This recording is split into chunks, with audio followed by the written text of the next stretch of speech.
Igorioka.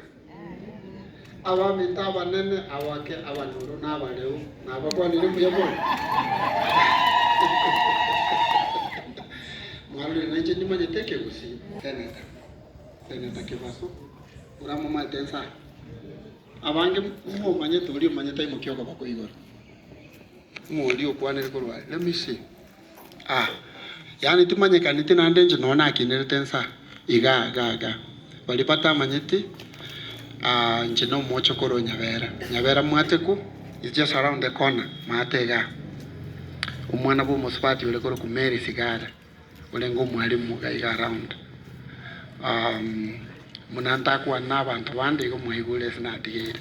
But now I can switch and speak English. The little that I learned from Madam Teacher. She was my teacher long before. When I went to school here, Womondo Primary School, Senator Kebaso Secondary School, just down the road. So that school is named after me. You didn't know? All right. So honestly, I'm very, very much excited today to stand here before my people, Abantu Vaito, to thank the guests who came with us from the United States of America and joined us to find out, because all the time I knock at my colleagues' offices, at my friends, tell them we have students in Africa who need college. It's only in college where we pay school fees, right? But from elementary, which is primary school, and secondary, we don't pay no school fees. So they never understood when I say we need money to help students back in Africa, like these ones who are here to do education. So I want to thank them. It's been a long journey to come here. Most of them are my colleagues that I work with at work. They've come down with their families. They've enjoyed Kenya. Some of them have decided they might not leave. So they say the food is delicious and then the people are so welcoming. And I told them, that is us Kenyans. Because our spirit is Hakuna Matata, you know. We take everything easy and we love visitors. We love people who come to support us. So we are so happy that you came down to see where I was born and raised. I used to go to school, Bomondo Primary School, from my grandmother's house. Is about, would that be like 5 kilometers? What? Well, I like what she's saying. So, when I went to school, those of you who grew in my time, how did we go to school? We used to wear shoes, right? And then how was our uniform? So I don't want to say much, but much the less is, from this humble background, people have been created. And then when you get blessed, you don't forget where you've come from. And I think for me, the spirit that created or start this spirit to start Kebaso Foundation is not that I have buildings bigger like these ones, or I have vehicles elsewhere, but I decided that I don't want to see a student go through what I went through. Now, if you don't mind, I'll give you a little story about myself. Would you mind? Give me 5 minutes, then I'll close it up. So this is my little story. My mother and father parted ways when I was in class 1. So I never saw my father from class 1 until I completed university. Never saw him at all. People always thought he was dead. He wasn't never dead, he was living, but somewhere. So going to school, it was a struggle. And my grandmother was in the house. When my mother was sent away, I know people wouldn't understand what it means. She came and stayed with my grandmother. And my grandmother adopted me with my grandfather to be their child. And I have uncles who are younger than me. About 3 of them. So you can imagine. And my grandmother was jobless. She was a peasant farmer, just farming sukuma wiki or kales. But she struggled to see that us myself with her children, who are my uncles and my aunties, we went to school. It was a hard struggle, but somehow it worked. And we moved, when my mother got a little job in Nakuru, we moved to Nakuru town. And it's funny, when I went to Nakuru town, the school where I went, people were at least wearing shoes because it was a town. But I went to that school barefoot, in town, and then you were walking to class without shoes, and students laughed at me.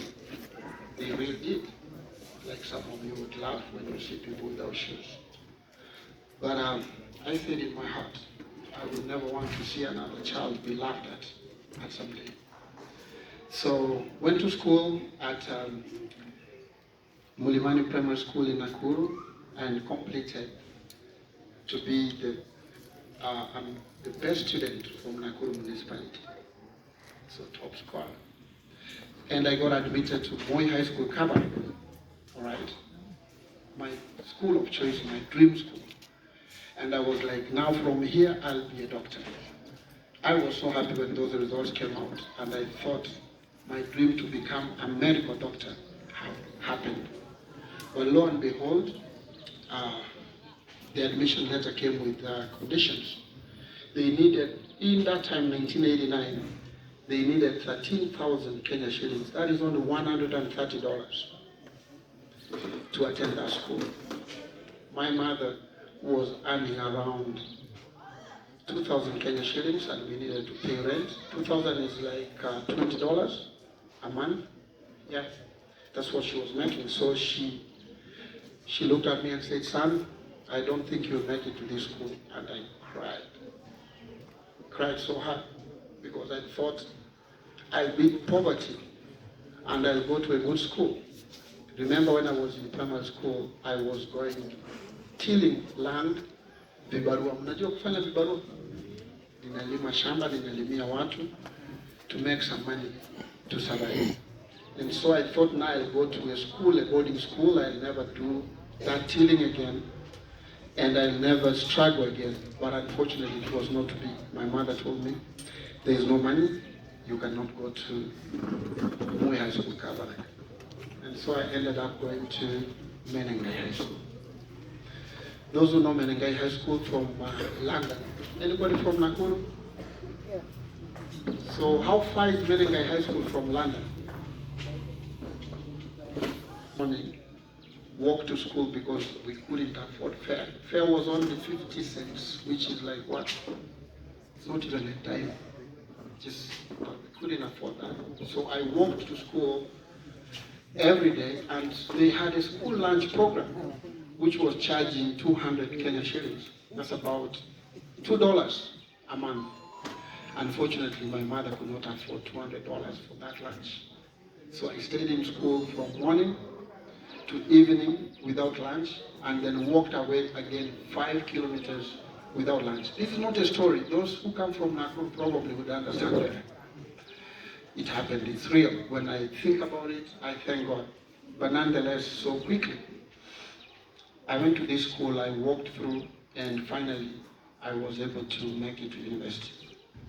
Again, I wanted to become a medical doctor. It didn't happen. I was admitted to university to do biochemistry. At least I said in my heart, this is closer to becoming a doctor. All right, because that was a dream. I went to university, I completed top of the class, and I got a scholarship to do my master's. So when I did it during my master's, before master's, during my undergraduate, I met this Superman. Please, Superman, stand. I can't do anything without this man. Please, can we give him a clap? Now, honestly, in the world, God creates people, but He creates superhumans too. This is a superhuman. This man, when I was in university, undergraduate, remember, even when I was still in university, money wasn't there. But him, he was already a teacher, so he was on payroll.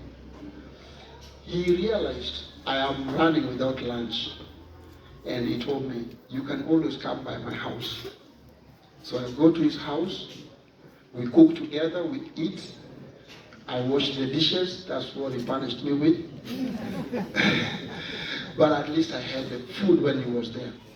Now, unfortunately, before I even completed, they stole him to the United States. And again, I went back to being kind of like homeless within the university, without food. He went, I didn't know where he went to. I cried again. I was like, they took my teacher, my mentor. But as luck or good things happen, I finished from Kenyatta University, and somehow, how things happen, I don't even know how this job came. I began working with the Centers for Disease Control, which is the U.S. Embassy, U.S. government, a subsidiary for disease prevention. And my life changed. But when it changed, I vowed, this was a vow from the beginning, that I will do so much, whatever it takes, to ensure I support at least somebody who is smart, to go through school. Smart means bright in this other world. So somebody who is bright to achieve their education, because through education, changes can happen. Now, as my mentor is telling me time is up, but this is my day. Allow me to just spill this today. So I ended up, as I was working at the Centers for Disease Control, I got a scholar, an admission to go do my PhD in the United States. And when I went there, I started working again, and I moved to a different state, only to bump into my mentor again. And my mentor asked me, what are you doing? I said, hey, I am doing Kebaso Foundation. I said, what is it about? I told him, he said, this is what I'm also doing, but in a quiet way. Can we join arms together and we do it? And all along, we have worked together for about 5 years now. It's been an awesome journey. And today we are here to celebrate students from whom Kebaso Foundation supports. Now, since we started officially in 2020, when the Kebaso Foundation was launched and registered as a not-for-profit organization in the United States, we have paid school fees to about 46 students, both in high school and in universities. Now, currently, this particular year, we have 34 students in high school and in universities. Now, the thing which I did, because kind of like we are worldwide, we did not make it local, we're doing it all over Kenya. But then we want to specialize to bring it home, closer to our people. And I think the board member from Sironga Girls did ask, can we do something? Give us those students. Those who are needy, apply for them, let them fulfill all the criteria we need. And when a teacher says this student is needed, we believe we will support those students. And it is not only me. I have an army of people who actually do this. From the office where I work, every day I have people give $50, $100, $1,000. And in the place where I work, when you donate $1, our organization matches another dollar. So if I get people giving $10,000, I have another $10,000. So my aim, last year we had a budget of about, that is what, 21,000 US dollars. That would be what? About 3 million? Yeah, so we had about 3 million. But my dream is by the end of 2025, we have a closing budget every year of about 50,000 US dollars.